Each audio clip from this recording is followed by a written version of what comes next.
Marley was born 9 years ago to an Australian mother and an Italian father. He loves his mum and he adores his dad, but they, like so many couples, decided to split up.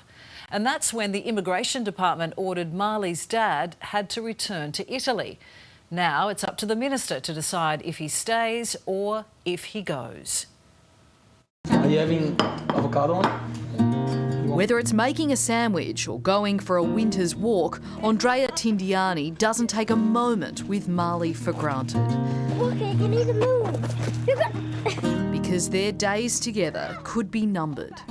It's everything. I found my purpose with Marley. He's an awesome dad. I couldn't imagine better. After calling Australia home for 11 years, the Italian-born dad says there's no legal way for him to stay and raise his Australian son. Is this really what needs to happen? Because to me, that's not right. He's becoming a man, he's a young man, and I need to be there. I left Italy when I was 27 on my birthday. I didn't want to have any regret in my life.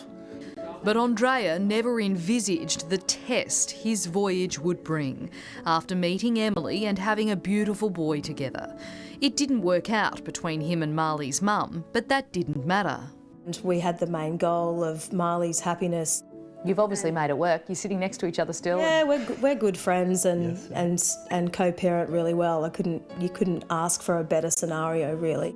Growing up in Verona, Andrea's father wasn't around. What tears him up inside is the idea his son could suffer the same fate.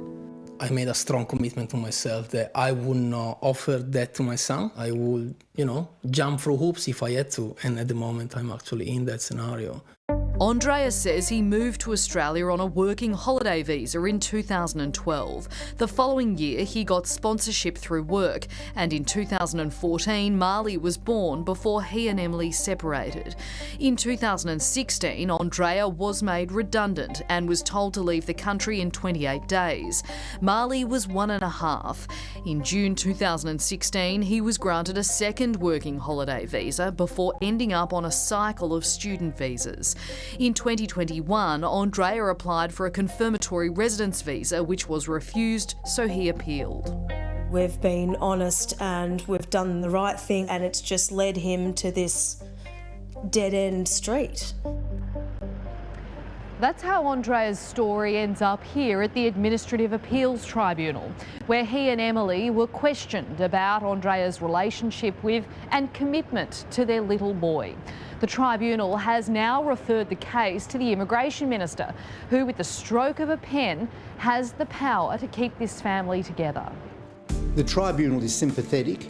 The senior member was very sympathetic and felt this was a case that complied with the Minister's guidelines, and the Minister should intervene because of the rights of the child. Immigration law specialist Joseph Italiano.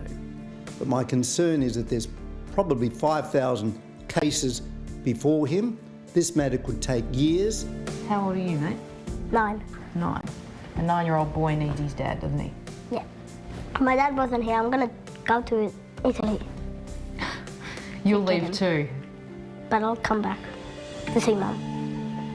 And Emily, how would you think you'd cope if Andrea left?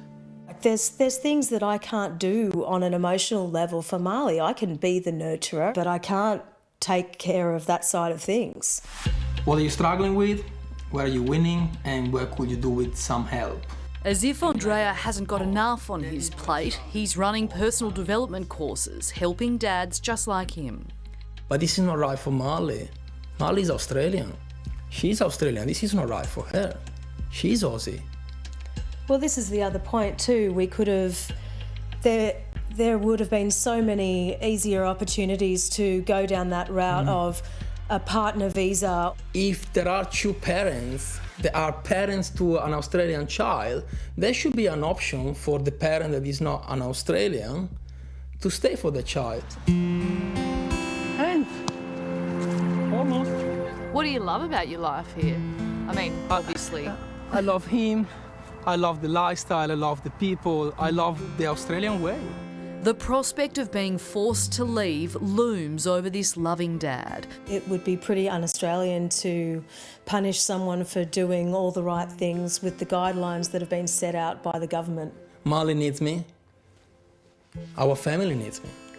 And I want to be here. He's the best.